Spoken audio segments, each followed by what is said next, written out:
예, 마태복음 17장 이제 예수님이 십자가에 못 박히시는 장면 보겠습니다. 27장 32절입니다. 나가다가 시몬이란 구레네 사람을 만나매 그를 억지로 같이 가게 하여 예수의 십자가를 지었더라. 골고다 즉 해골의 곳이라는 곳에 이르러 쓸개 탄 포도주를 예수께 주어 마시게 하려 하였더니 예수께서 맛보시고 마시고자 아니하시더라. 저희가 예수를 십자가에 못 박은 후에 그 옷을 제비 뽑아 나누고 거기에 앉아 지키더라. 그 머리 위에 이는 유대인의 왕 예수라 쓴 죄패를 붙였더라. 이때에 예수와 함께 강도 둘이 십자가에 못 박히니 하나는 우편에 하나는 좌편에 있더라. 지나가는 자들은 자기 머리를 흔들며 예수를 모욕하여 가로되 성전을 헐고 사흘에 짓는 자여 내가 만일 하나님의 아들이어든 자기를 구원하고 십자가에서 내려오라 하며 그와 같이 대제사장들도 서기관들과 장로들과 함께 희롱하여 가로되 저가 남은 구원하였을 때 자기는 구원할 수 없도다. 저가 이스라엘의 왕이로다. 지금 십자가에서 내려올지어다. 그러면 우리가 믿겠노라. 저가 하나님을 신뢰하니 하나님이 저를 기뻐하시면 이제 구원하실지라. 제 말이 나는 하나님의 아들이라 하였도다 하며 함께 십자가에 못 박힌 강도들도 이와 같이 욕하더라. 제 육시로부터 온 땅에 어둠이 임하여 육시가 이제 정오죠. 정오. 예수님이 못 박히신 때가 3시입니다. 3시 그러니까 오전 9시죠. 오전 9시. 오전 9시부터 오후 3시까지 십자가에 달려 계셨죠. 제6시로부터 온 땅에 어둠이 임하여 제9시까지 계속하더니 그러니까 가장 밝아야 될 때 이제 어둠이 임했던 겁니다. 가장 밝아야 될 때. 제9시쯤에 예수께서 크게 소리질러 가라사대 엘리 엘리 라마 사박다니 하시니 이는 곧 나의 하나님 어찌하여 나를 버리셨나이까 하는 뜻이라. 지금 이 말은 시편에서 인용한 말씀이죠. 이 시편에 있는 말씀이죠. 나의 하나님 어찌하여 나를 버리셨나이까. 밑에 그 각주에 보시면 시편 22편이라고 되어 있을 겁니다. 시편 22편. 그러니까 시편 22편이 그리스도의 고난을 미리 예언한 시편이죠. 보통 그런 시편들을 메시아 시편이라고 부릅니다. 시편에서도 특히 그 예수 그리스도에 대해서 예언하고 있는 시편들을 메시아 시편이라고 따로 부르죠.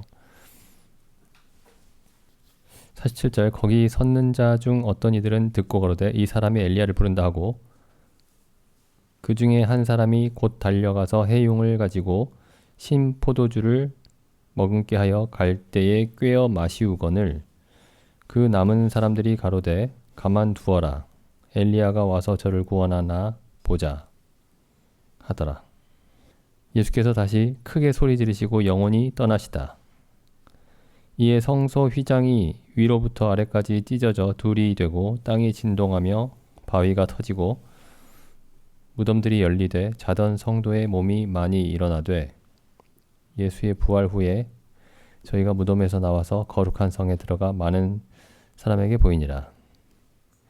백부장과 및 함께 예수를 지키던 자들이 지진과 그 되는 일들을 보고 심히 두려워하여 가로되 이는 진실로 하나님의 아들이었도다 하더라. 이 예수님의 십자가 사건은 이제 이 마태, 마가, 누가, 요한복음이 다 기록을 하고 있죠. 그 사복음서가 다 이제 기록을 하고 있는데 이 사복음서를 이게 조금씩 다릅니다. 사복음서의 기록이. 그래서 이제 이 사복음서를 다 놓고 이제 맞춰가야 돼요. 맞춰가야 됩니다. 그래서 시간 순서도 맞춰야 되고 그리고 십자가에서 하신 말씀들도 다 그 순서를 맞춰봐야 됩니다. 여기 예를 들면 마태복음에는 이제 그 누가복음에서처럼 그 십자가의 강도 한 명이 구원받는 모습은 기록하고 있지 않죠. 마태, 마가복음은. 요한복음도 마찬가지고요. 누가복음에서만 그 십자가의 강도 중에 한 명이 돌이켜서 이제 구원받는 장면을 기록하고 있죠. 또 요한복음에서만 기록하고 있는 말씀도 있죠. 요한복음에서만 예수님이 다 이루었다라고 말씀하시고 십자가에서 이제 죽으시는 장면이 요한복음에만 기록되어 있죠. 마태, 마가, 누가, 요한복음 중에. 이제 이런 것들을 이제 다 같이 두고 봐야 됩니다. 다 같이 두고.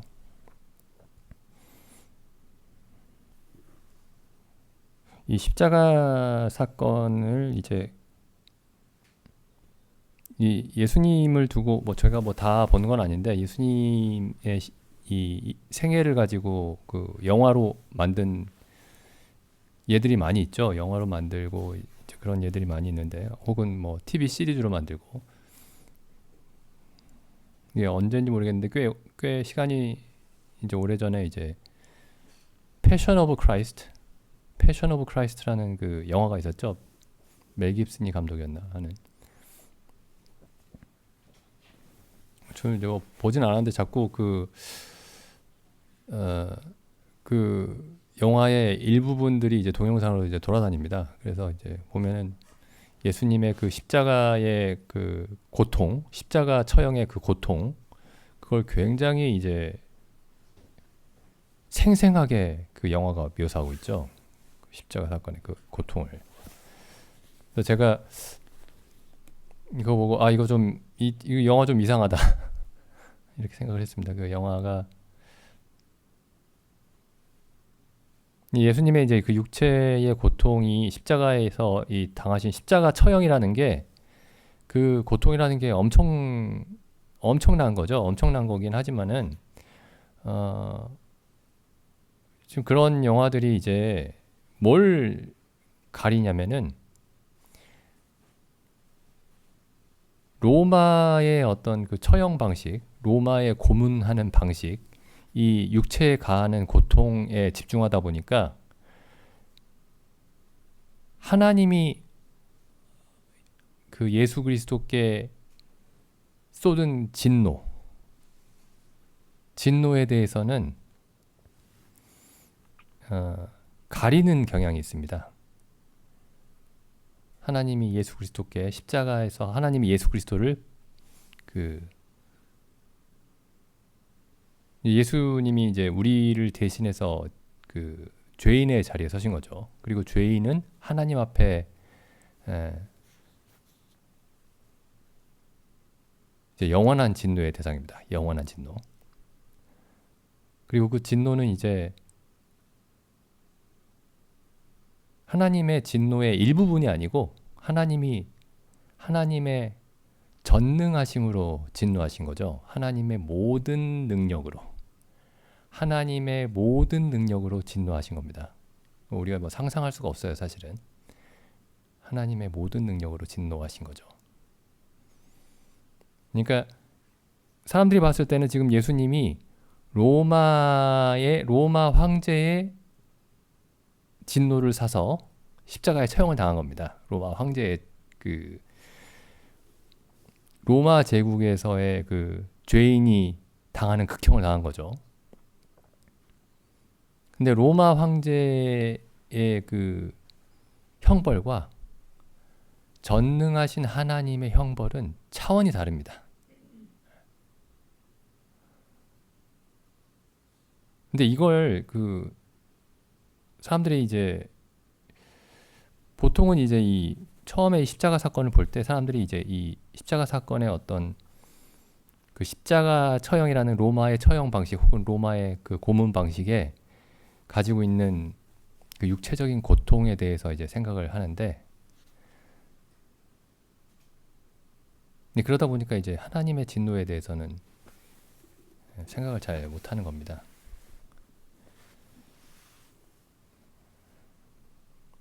그래서 이제 그 육체의 고통을 이제 부각시키면서 이제 사람들의 어떤 이 충격과 어떤 시각적인 충격과 그런 감정을 자극하는 거죠. 그래서 이제 이걸 이해 못하는 사람들이 나중에 보면 이제 기독교 역사 속에서 계속 이런 사람들이 있었지만은 예수님을 조롱하는 사람들이 있었습니다. 초대교회 시절에도 이제 교부 시대에 뭐 셀서스라는 사람이 있었어요. 셀서스. 근데 이 사람이 이제 이제 기독교를 반대하는 어떤 철학자였죠. 기독교를 반대하는 철학자였는데 예수님을 이제 조롱을 합니다. 십자가 처형이 앞에서 그 십자가 처형이 무서워가지고 하나님 앞에 기도하면서 제발 이것 좀 피하게 달라고 벌벌 떨면서 기도했다. 그 십자가의 어떤 육체의 고통이 두려워서 그렇게 이제 조롱을 하고 그 이후에도 이제 그렇게 조롱하는 사람들이 많았습니다. 그 이후에도. 근데 그 사람들이 왜 그렇게 조롱을 했냐면은 예수님이 두려워했던 것이 그 십자가 로마의 고문 방식이라고 생각을 했던 거예요. 로마의 고문 방식. 혹은 로마의 처형 방식. 예수님이 두려워했던 건 그 로마의 처형이 아니었습니다. 예수님이 두려워했던 것은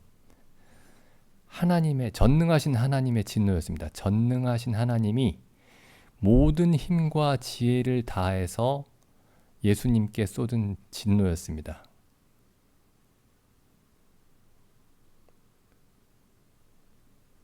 그러니까 우리가 사실 그 십자가의 의미에 대해서 이제 사람들에게 전할 때, 물론 이제 이 십자가의 육체적인 고통이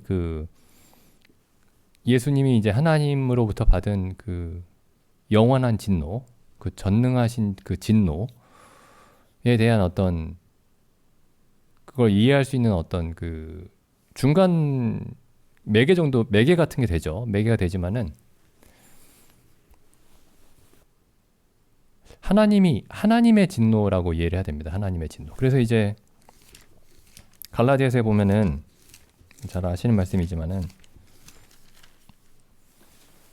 갈라디아서 3장 보면은 갈라디아서 3장 13절 그리스도께서 우리를 위하여 저주를 받은 바 되사 율법의 저주에서 우리를 속량하셨으니.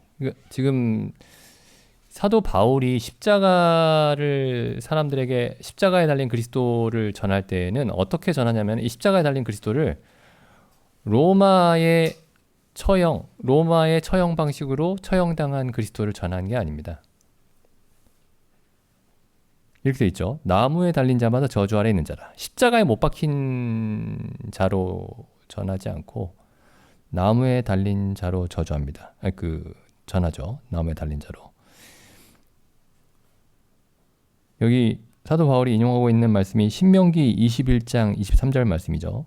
밑에 그 각주에 보시면 나무에 달린 자마다 저주 아래 있는 자라. 하나님의 저주 아래 있는 자입니다. 하나님의 저주 아래. 근데 사람들은 지금 이 마태복음의 지금 앞에 있는 사람들은 뭘 보고 있었냐면은 지금 기독교인들도 마찬가지예요. 굉장히 많은 사람들이 그 패션 오브 크라이스트 같은 그런 영화를 보고 그 감정이 막 유동치고 막 이런 사람들은 사실은 그걸 볼 때 하나님의 저주에 대해서는 생각하지 못합니다. 이제 그 1500년대 그 영국에서 이제 그 메리 여왕이라고 있었습니다. 메리 여왕. 그러니까 헨리 8세가 이제 그 로마 카톨릭에서 처음 벗어났고 그 다음에 그 아들이 에드워드 6세예요. 그 두 사람이 이제 그러니까 개신교였죠. 그러니까 프로테스탄트. 당시에 이제 대륙에서 루터가 종교 개혁을 하고 그 루터와 칼뱅이 이제 활동할 때에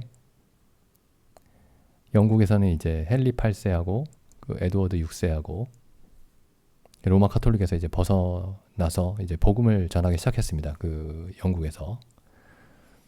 근데 그런데 이제 그 에드워드 6세가 죽고 나서 메리 여왕이 이제 그 뒤를 이었어요. 근데 메리 여왕이 이제 카톨릭이었습니다. 로마 카톨릭. 그래서 그 당시에 이제 사람들이 굉장히 많이 죽었습니다. 근데 어떻게 죽었냐면 뭐 지난번에 제가 그 NSQ 그 순교에 대해서도 제가 번역해서 올렸지만은 그 전에는 중세 때도 이제 이단들을 처형하고 화형시키고 하는 일이 있었지만은 중세 때 화형식은 사람을 일단 목숨을 끊고 나서 그 다음에 그 시체를 불에 태웁니다. 상징적으로 화형식을 했어요. 중세 때 카톨릭이. 근데 이 앤 여왕이 그 메리 여왕이 엄청 무서운 사람인 게 산채로 불에 태웠습니다. 사람들. 산채로. 근데 이제 어떻게 하냐면은 이제 화형장에다가 이제 기둥을 세워놔요. 그리고 기둥 주변에다가 이제 마른 나뭇가지를 모아놓죠. 뭐 때로는 사람들에게 이렇게 그 화형당할 사람에게 그 나뭇가지들을 이렇게 붙들고 있기도 합니다. 강제로 붙들고 있게 한 게 아니고 그때 화형당한 사람들은 전부 다 그 화형을 피할 수 있는 길이 있었는데 피하지 않고 내가 잘못 가르쳤다 혹은 내가 잘못 말했다 라고 고백하면은 형을 면할 수도 있었는데 그렇게 하지 않고 이제 직접 그 화형을 당하는 길을 이제 선택하는 거죠. 읽다 보면 이제 그 묘사가 엄청납니다. 막 이런 묘사가 있어요. 그 팔이 녹아서 떨어져 내리고, 뭐 기도하고 있는데 입술이 녹아서 내리고, 혀가 녹아서 내리고, 막 이제 뭐 이런 기록들도 나옵니다. 도망갈까봐 묶으려고 하니까 온몸을 다 묶으려고 하니까 난 도망가지 않는다. 나는 이 기둥에다가 입을 맞추면서 내가 주님께 영광을 돌릴 수 있는 그런 기회를 줘서 하나님께 감사드립니다 하면서 몸을 묶지도 않고 거기서 불에 타서 죽기도 합니다. 그런 기록들이 많아요. 그게 예수님을 믿었던 사람들이 그 죽음을 경험했던 1500년대 그런 모습들을 보였는데, 그러니까 예수님이 십자가에 달리실 때 십자가의 고난의 어떤 그 고통 때문에, 물론 그 고통을 우리가 상상도 할 수 없겠지만은 육체적인 고통도요. 그렇지만 예수님을 믿고 산채로 불에 던져진 사람들도 많았는데, 예수님이 이 로마의 극형을 두려워해서 하나님께 그렇게 간절하게 땀방울이 핏방울이 되도록 기도했다. 그렇게 생각하면 아주 오산이죠. 굉장히 성경을 잘못 읽는 겁니다.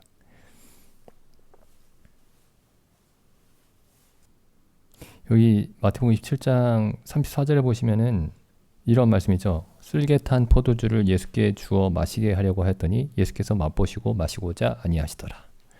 저는 옛날에 이 말씀을 읽을 때 포도주를 드리지 왜 쓸개 탄 걸 드려가지고 그 십자가 바로 앞에서, 그러니까 예수님이 그냥 포도주인 줄 알고 드시려다가 쓸개 맛을 보고 안 드셨구나 이렇게 생각을 했는데, 이게 진통제라고 하죠. 마취제라고 하죠. 예수님은 그러니까 온전한 정신으로 십자가의 고통을 다 감당하기로 하신 겁니다. 그러니까 혼미한 상태에서 십자가의 고통을 덜 느끼기를 택하신 게 아니고 이 쓸개탄 포도주를 드시고, 쓸개탄 포도주를 드시지 않고 십자가의 고통을 다 감당하기로 결심하신 겁니다. 그러니까 이 십자가의 고통을 두려워하셨던 게 아니에요.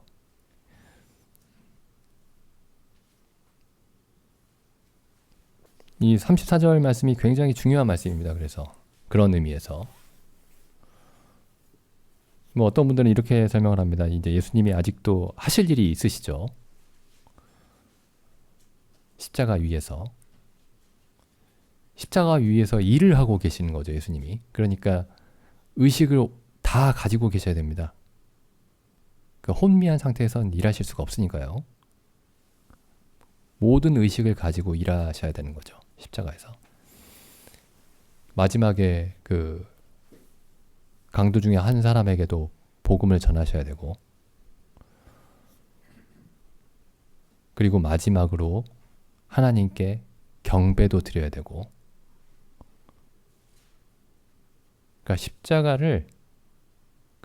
십자가의 고통을 모든 의식을 다 가지고 받으시기로 굳게 결심하신 겁니다.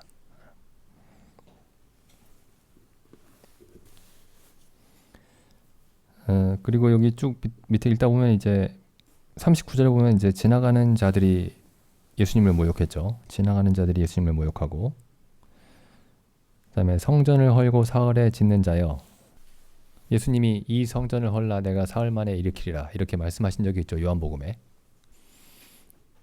그걸 가지고 이제 조롱을 한 겁니다. 그 말을 가지고.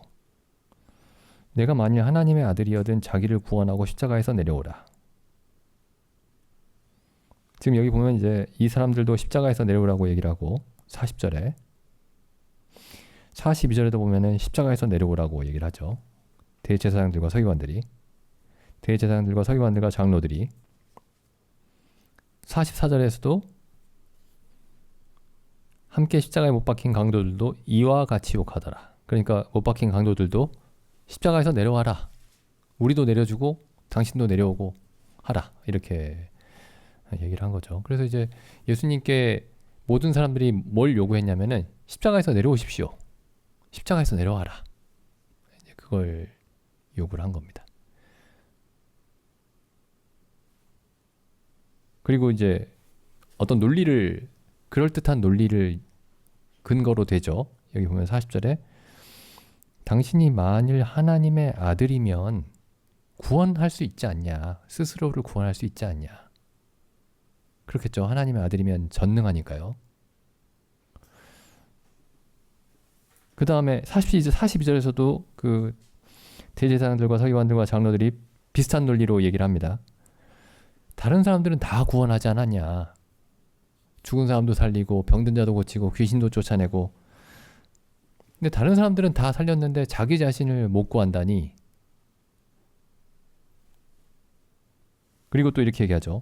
십자가에서 내려오면 믿겠다. 당신이 이 엄청난 어려움, 그러니까 사람으로서는 도저히 헤어나올 수 없는 이 어려움에서, 이 고난에서 스스로를 구원해내면은 우리가 믿겠다. 뭐 이런 거죠. 예를 들면 우리가 교회에서 이제 사람들이 보통 이런 간증을 많이 합니다. 예수님을 믿었더니 갑자기 병이 났고, 예수님을 믿었더니 예수님 믿기 전까지는 굉장히 가난하고 사업도 잘 안 되고 했는데 갑자기 사업이 잘 되고 어려운 일들이 다 해결되고 막 이런 이제 간증들을 하죠. 그러면은 사람들이 뭐 하죠? 아, 그럼 믿죠. 근데 어떤 사람이 예수님을 믿었는데 계속 어려운 일이 생겨요. 그러면 예수님을 왜 믿지? 그럴 수 있죠. 그러니까 십자가에서 내려오면 사람들이 믿습니다. 하나님을. 십자가에 달려있으면 사람들이 믿을 이유가 없죠. 왜 하나님의 아들이라면서 왜 십자가에 달려있지? 하나님의 아들이면 모든 일이 잘 돼야 되는데, 하나님의 아들이면 어려움이 없어야 되는데, 십자가에서 내려오면 우리가 믿겠다. 뭐 우리도 그런 비슷한, 하나님께 그런 얘기를 하고 있을 수도 있습니다. 이 어려움에서 벗어나게 해주시면 하나님을 믿겠습니다.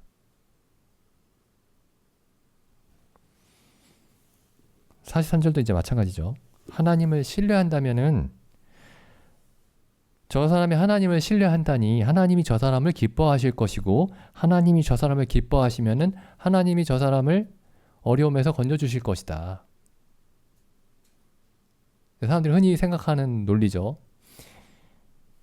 하나님을 믿으면 하나님이 저 사람을 기뻐하실 것이고, 그러면 하나님이 저 사람에게 어려움을 없애주실 것이다.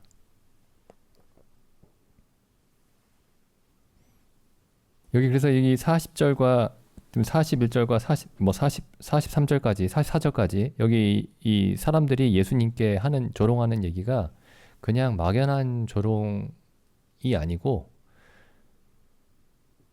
사람들이 그 하나님에 대해서 혹은 하나님을 믿는 사람에 대해서 가지고 있는 어떤 고정관념 같은 게 있습니다. 편견 같은 게. 하나님의 사람은 하나님이 고난을 면하게 해주신다. 하나님을 믿는 사람은 아무런 어려움이 없게 해주신다. 서로 어려움에 있다 하더라도 그 어려움을 면하게 해주신다. 지금 여기에 나와 있는 내용이 그런 거죠. 하나님의 아들이면 십자가에서 내려오십시오. 하나님이 기뻐하시면 당신을 건져주실 겁니다.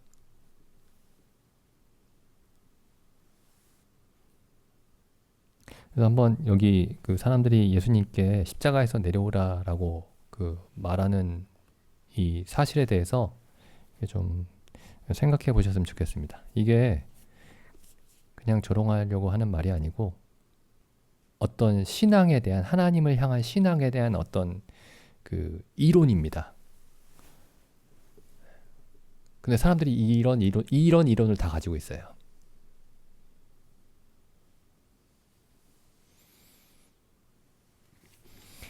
우리가 이제 잘 아는 그 시편에 보면은 시편 23편에 보면은 그 여호와는 나의 목자시니 이렇게 그 시작하는 시편이죠. 여호와는 나의 목자시니 내가 부족함이 없으리로다. 여호와는 나의 목자시니 내가 부족함이 없으리로다. 그가 나를 푸른 초장에 누이시며 쉴만한 물가로 인도하시는도다. 이게 그림이 굉장히 아름다운 그림이 떠오르죠. 이런 걸 보통 이제 그 목가적인 시라고 하죠. 목가시, 목가적인 시. 내 영혼을 소생시키시고 자기의 이름을 위하여 의의 길로 인도하시는도다. 여기까지 굉장히 아름답습니다. 근데 갑자기 그 다음에 내가 사망의 음침한 골짜기로 다닐지라도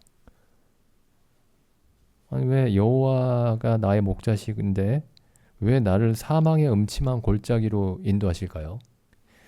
푸른 초장과 쉴만한 물가로만 인도하셔야 되는데 사망의 음침한 골짜기로 다니게 하시기도 하는 겁니다.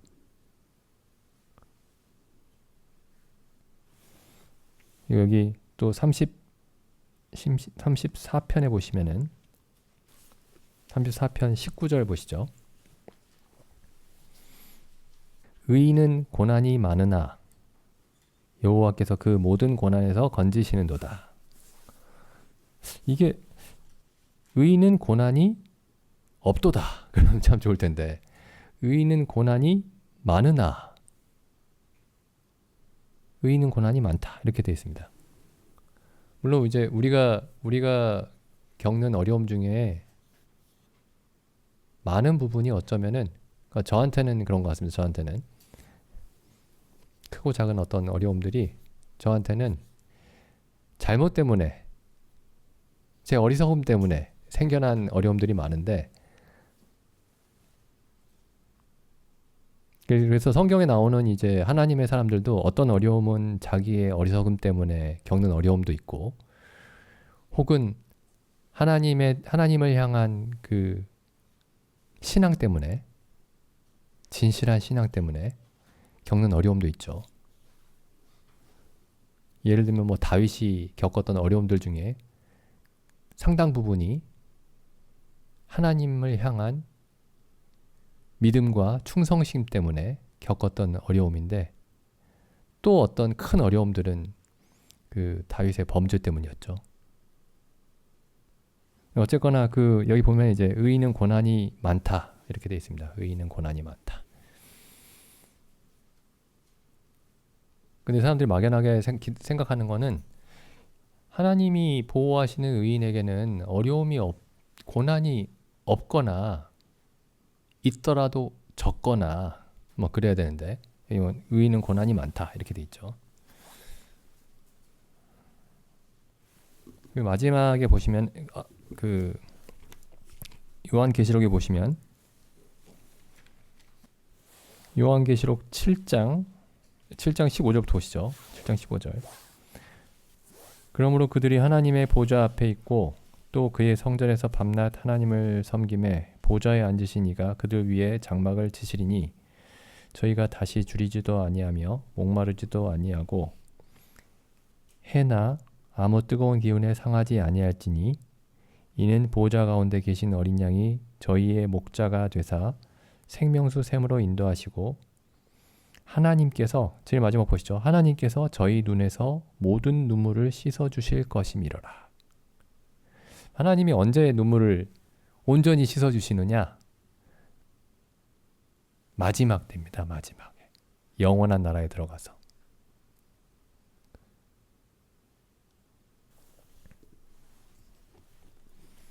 그래서 여기 마태복음에 아까 십자가 장면에서 이제 사람들이 예수님께 왜 하나님의 아들이라면서 십자가에 달려있냐? 왜 하나님의 아들이라면서 그런 고난을 당하느냐? 하나님의 아들이면 내려와라. 하나님이 기뻐하시면 너를 그 고난에서 건져주실 것이다. 사람들이 계속 그렇게 얘기를 하는데 사실 우리 마음속에서도 이런 논리가 있을 수 있습니다. 이런 논리가. 이런 생각이. 이제 끊임없이 이제 그런 일들이 벌어지고 있었죠. 이전에도 보면은 이제 베드로가 예수님께 주는 그리스도시요 살아계신 하나님의 아들이십니다라고 고백하자마자 예수님이 그때에야 비로소 예수님이 이제 예루살렘에 올라가서 고난 당하실 것에 대해서 죽임을 당하실 것에 대해서 얘기하니까 베드로가 이렇게 얘기하죠. 안 됩니다. 그럼 뭐라고 얘기한 거죠? 십자가에 달리시면 안 됩니다. 십자가에 달리시면 안 됩니다. 이 베드로가 했던 얘기가 지금 십자가 앞에서 예수님을 조롱하던 사람들이 했던 얘기와 똑같은 얘기였던 거죠. 베드로는 주님 십자가에 가시면 안 됩니다. 주님이 어떻게 십자가에 달리십니까? 이렇게 얘기한 거고 이 예수님을 조롱하는 사람들은 어떻게 하나님의 아들이 이 십자가에 달려 있을 수가 있느냐. 십자가에서 내려와라. 이렇게 얘기를 한 겁니다. 근데 예수님은 베드로에게 사단아 내 뒤로 물러가라 이렇게 말씀하시죠. 사단아 내 뒤로 물러가라. 내가 하나님의 일을 생각지 아니하고 도리어 사람의 일을 생각하는도다.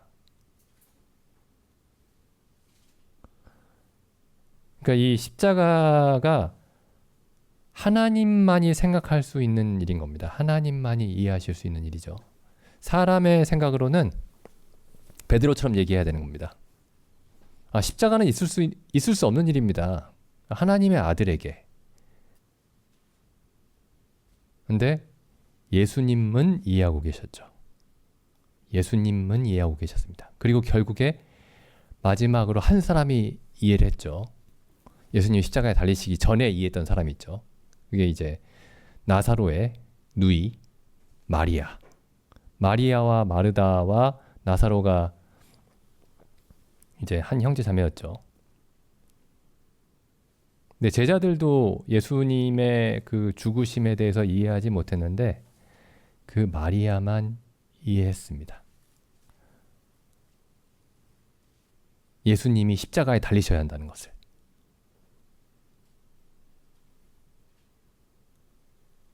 그러니까 우리는 이제 십자가 사건이 우리가 이제 너무나 잘 알고 있는 내용이기 때문에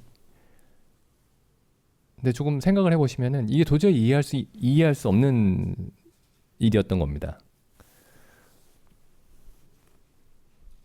하나님이 사랑하시는 자가 어떻게 십자가에 달릴 수가 있으며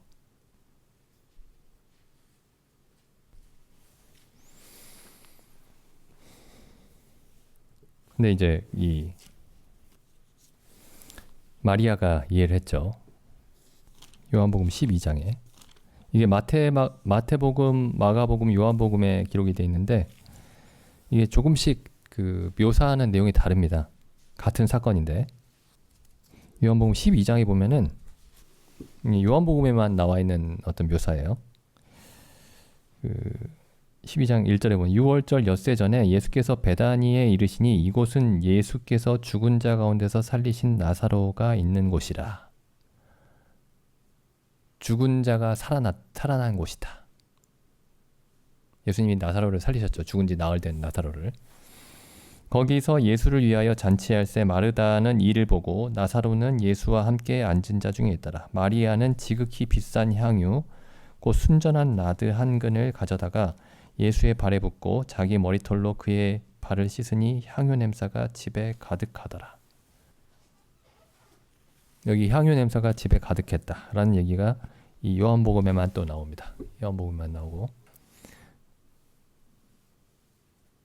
베드로 같으면 베드로였으면 이렇게 안 하죠. 베드로는 예수님 그러면 안 됩니다. 이렇게 했겠죠. 그 전에도 그랬지만은. 근데 예수님이 뭐라고 하시냐면은 7절에 예수께서 가라사대 저를 가만두어라. 나의 장사할 날을 위하여 일을 두게 하라. 예수님의 장사를 준비했습니다. 예수님의 장사를. 근데 여기에 대해서 뭐라고 요한복음에만 이렇게 기록이 되어 있습니다. 그 방에 향기가 가득했다. 이렇게 되어 있지 않아요. 그 마리아에게 슬픔과 고통이 가득했다. 그렇게 되어 있지 않습니다. 그런 묘사가 없습니다. 묘사가 그 방에 향기가 가득했다. 이렇게 되어 있습니다. 예수님의 죽음이 세상에서 가장 향기로운 일이었던 겁니다.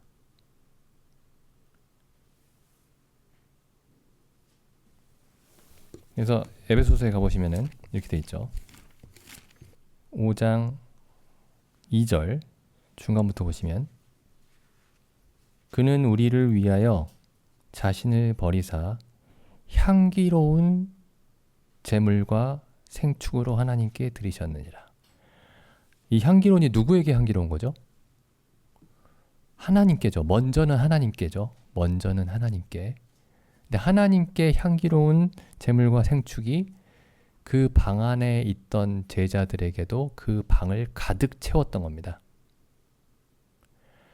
하나님이 보시기에 심히 좋았던 죽음이었습니다. 사람들에게도 가장 아름다운 죽음이었던 겁니다.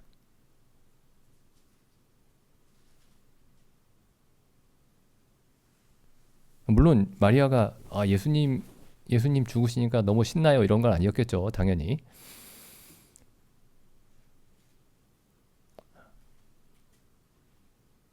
근데 이 죽음이 인류의 역사 시작한 이래로 가장 아름다운 일이었던 겁니다. 하나님 보시기에.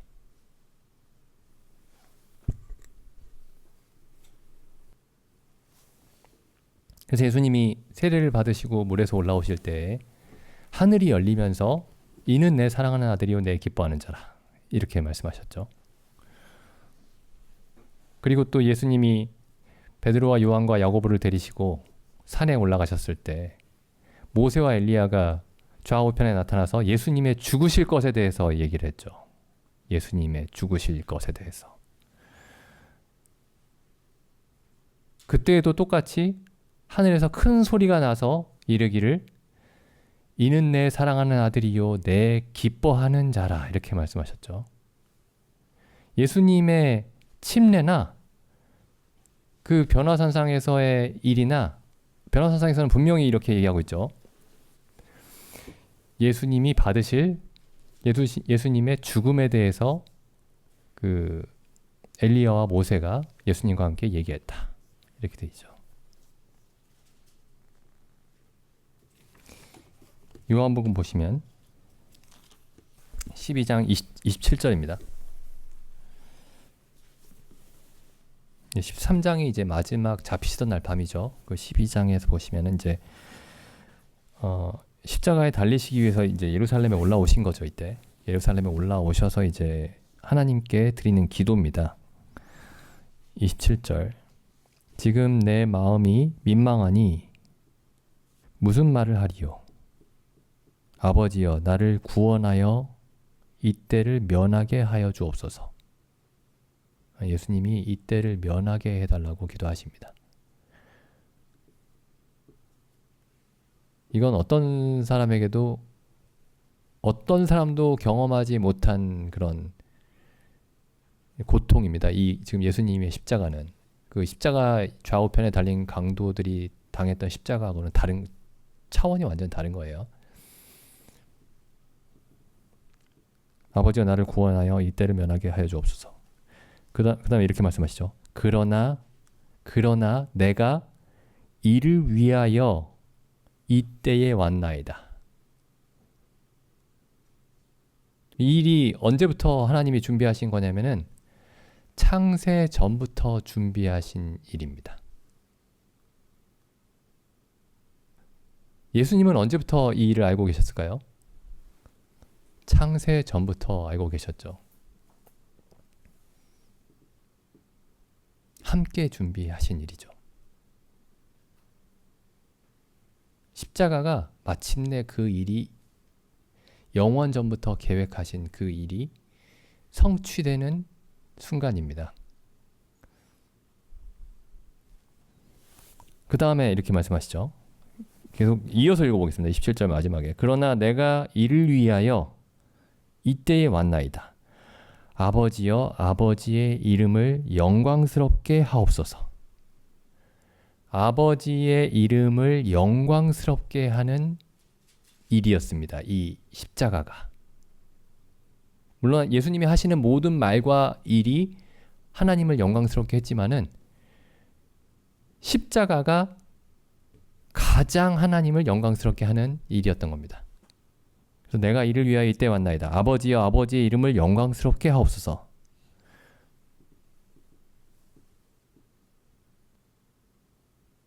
근데 이 십자가가 아까도 말씀드렸지만은 전능하신 하나님의 전능하신 진노입니다. 이 십자가에서 일어난 일이. 전능하신 하나님의 진노의 순간이에요. 십자가가. 근데 하나님의 이름이 영광스럽게 되는 순간입니다. 하나님의 이름이 가장 영광스럽게 되는 순간이에요.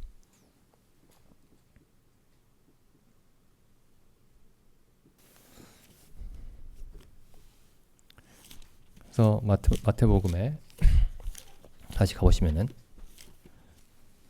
마태복음 27장 46절에서 이제 나의 하나님 어찌하여 나를 버리셨나이까 이렇게 말씀하시죠. 이게 언제냐면은 육시 때부터가 아니고 육시로부터 어둠이 임하여 46절에 구시 즈음에, 그러니까 예수님이 운명하시기 직전입니다. 운명하시기 직전에 나의 하나님 어찌하여 나를 버리셨나이까 이렇게 말씀하십니다. 그러니까 어떤 사람이 신포도주를 예수님께 마시게 했죠. 그러니까 이 신포도주를 예수님께 마시게 한 이유가 이 죽어가는 사람에 대한 어떤 동정심에서 마시게 한 게 아니고, 야, 가만 놔둬봐라. 우리 지금 뭔가 굉장한 기적을 볼 수 있을지도 몰라. 굉장히 놀라운 일을 볼 수 있을지도 모르니까 가만 놔둬봐. 이렇게 한 거죠. 사람들의 잔인함이. 그리고 이때 예수님이 신포도를 마시고 50절에 보면은 예수께서 다시 크게 소리 지르시고 영원히 떠나시다. 이렇게 되어 있습니다. 여기 크게 소리 지르셨는데 뭐라고 소리 지르셨죠? 이 크게 소리 지르신 내용이 마태, 마가, 누가에는 없습니다. 이 크게 소리 지르신 내용이 요한복음에만 있어요. 요한복음에 다 이루었다. 다 이루었다.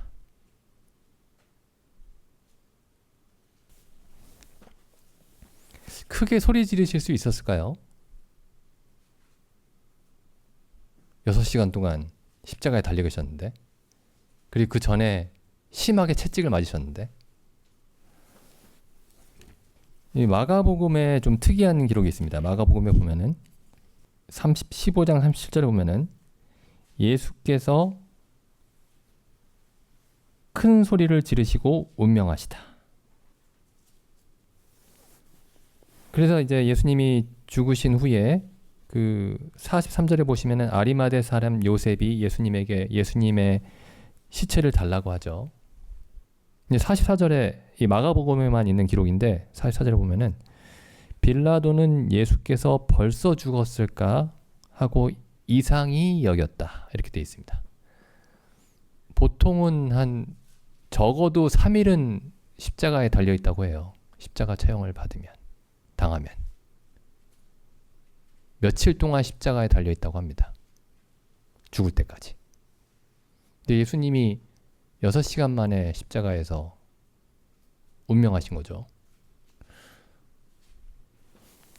요한복음에 보면은 요한복음에서는 19장 29절 거기 신포도주가 가득히 담긴 그릇이 있는지라 사람들이 신포도주를 먹으면 해용을 우슬초에 메어 예수의 입에 대니 이렇게 돼 있죠. 그 신포도주를 받으신 후에 큰 소리를 지르시고 운명하시다 이렇게 다른 마태, 마가, 누가에는 그렇게 돼 있는데 여기는 이제 28절에 요한복음에만 있는 기록이 있습니다. 28절에 보면은 이후에 예수께서 모든 일이 이미 이룬 줄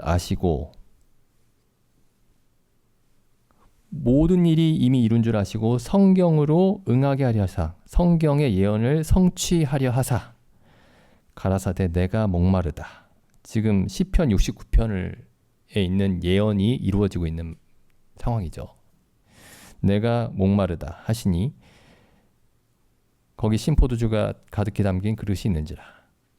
30절에 예수께서 신포도주를 받으신 후 크게 소리를 지르시고 운명하시다. 이렇게 돼 있지 않고 예수께서 신포도주를 받으신 후 가라사대 다 이루었다. 하나님의 뜻을 다 이루신 겁니다. 내가 이를 위하여 이때에 왔나이다. 하나님의 뜻을 다 이루신 거죠. 인류의 역사상 하나님이 가장 기뻐하신 순간입니다. 이 순간이. 그리고 하나님은 우리를 기뻐 받으시는 이유도 유일한 근거가 여기 있습니다. 예수님이 다 이루신 그 근거 위에 우리가 서 있기 때문이죠. 그리고 여기 보시죠. 다 이루었다 하시고 목숨을 잃고 숨이 끊어지고 보통 이렇죠. 숨이 끊어진 다음에 고개가 떨궈지죠. 여기 어떻게 되어 있습니까? 여기 머리를 숙이시고 영원히 돌아가시니라. 그러니까 예수님이 일이 다 28절에 모든 일이 이미 이룬 줄 아시고 그 다음에 30절에 다 이루었다 이렇게 돼 있죠. 일을 다 이루신 다음에 숨이 안 끊어질 수 있잖아요. 근데 예수님은 다 이루었다 하신 다음에 돌아가셨습니다.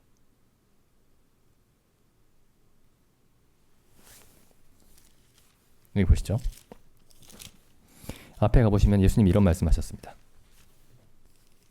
이 예수님이 죽으신 것은 사람과 같아요. 모든 사람이 죽습니다. 근데 사람과 전혀 다른 부분이 있습니다. 보통 사람들과. 요한복음 10장 17절입니다. 용어 10장 17절. 아버지께서 나를 사랑하시는 것은 아버지께서 나를 사랑하시는 이유는 예수님의 십자가와 관련되어 있습니다. 아버지께서 나를 사랑하시는 것은 내가 다시 목숨을 얻기 위하여 목숨을 버림이라.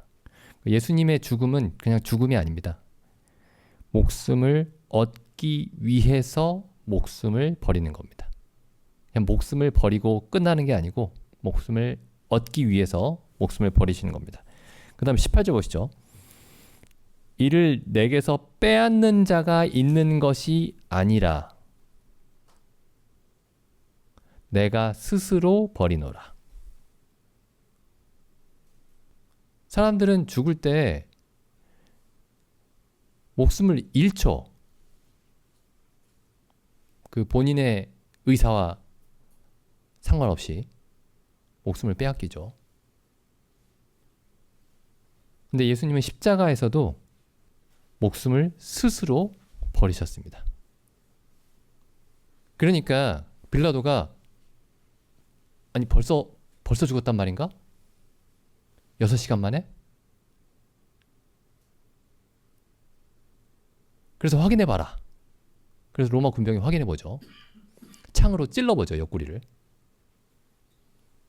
물과 피가 나왔죠. 그리고 다른 두 강도는 죽지 않았으니까 다리를 꺾어서 죽였죠. 예수님은 이미 죽으신 지 오래된 줄 알고 다리를 꺾지 않았죠. 그래서 예수님의 그 빌라도가 이렇게 일찍 죽었다고 하면서 기이하게 여겼던 이유가 여기 설명이 되어 있습니다. 예수님이 하나님의 일을 다 이루시고 목숨을 스스로 버리신 겁니다. 왜냐하면 모든 일을 다 이루셨기 때문에.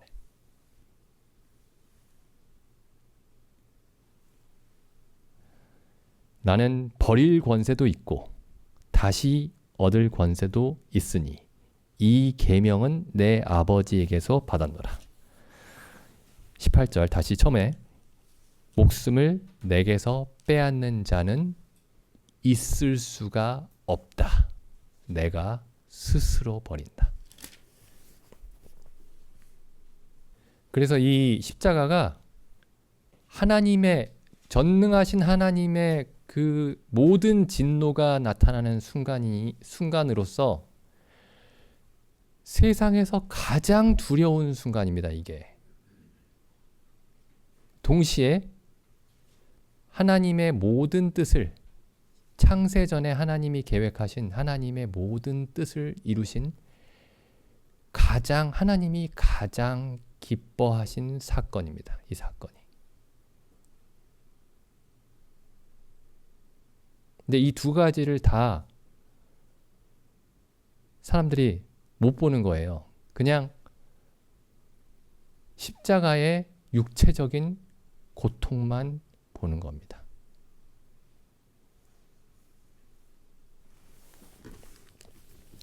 이사야서 말씀 한 권 읽고 마치겠습니다. 이사야 53장. 이사야 53장에 보면 이제 예수님의 그 십자가의 고난에 대해서 이사야가 미리 예언을 했죠. 예수님 오시기 전 한 700여 년, 800여 년 전쯤에 53장 다 잘 아시는 말씀이니까 쭉 넘어가서 10절을 보겠습니다. 10절. 여호와께서 그로 상함을 받게 하시기를 원하셨다. 이걸 원한 사람이 누구죠? 아무도 원하지 않았습니다. 아무도 원하지 않았어요. 아무 사람도 이걸 원하지 않았고 어떤 천사도 원하지 않았습니다. 이걸 원한 분은 하나님입니다. 하나님. 여호와께서 예수 그리스도로 상함을 받게 하시기를 원하셨다.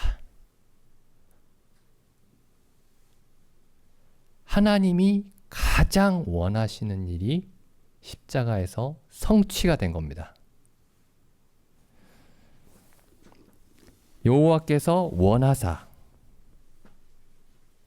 질고를 당케 하셨은즉 그 영혼을 속건 제물로 속죄 제물로 드리기에 이르면 그가 그 씨를 보게 되며 그 날은 길 것이요 또 그의 손으로 여호와의 뜻을 성취하리로다.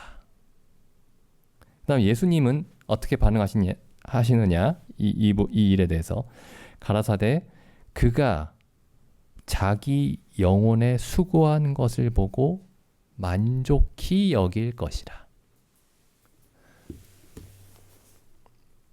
하나님이 간절히 원하신 일을 예수 그리스도께서 이루시고 온전히 영원히 만족하고 계십니다.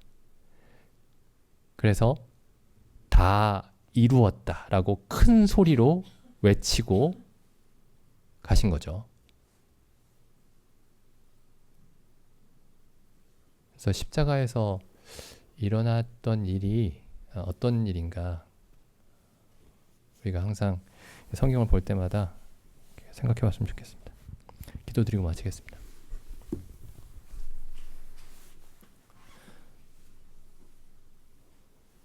하나님 아버지, 십자가에서 거룩하신 하나님의 두려운 진노를 보았사오며 또한 십자가에서 하나님의 영원한 기쁨과 만족을 보게 하셨음에 감사드립니다.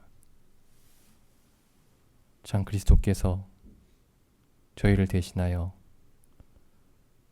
저희가 이루다 헤아릴 수 없고 이해할 수 없는 하나님의 저주와 진노를 담당하셨사옵고 또한 십자가에서 다 이루었다고 크게 외치고 가셨음에 감사드립니다. 참 하나님께서 이 일을 원하셨다니 참으로 감사드립니다. 저희로 하나님께서 우리 주 예수 그리스도를 통해 십자가에서 이 행하신 일이 참 저희 마음속에 항상 살아서 참 하나님의 지혜와 하나님의 뜻을 항상 저희가 기억할 수 있도록 저희 마음을 항상 일깨워 주시옵소서. 우리 주 예수님의 이름으로 기도드립니다. 아멘.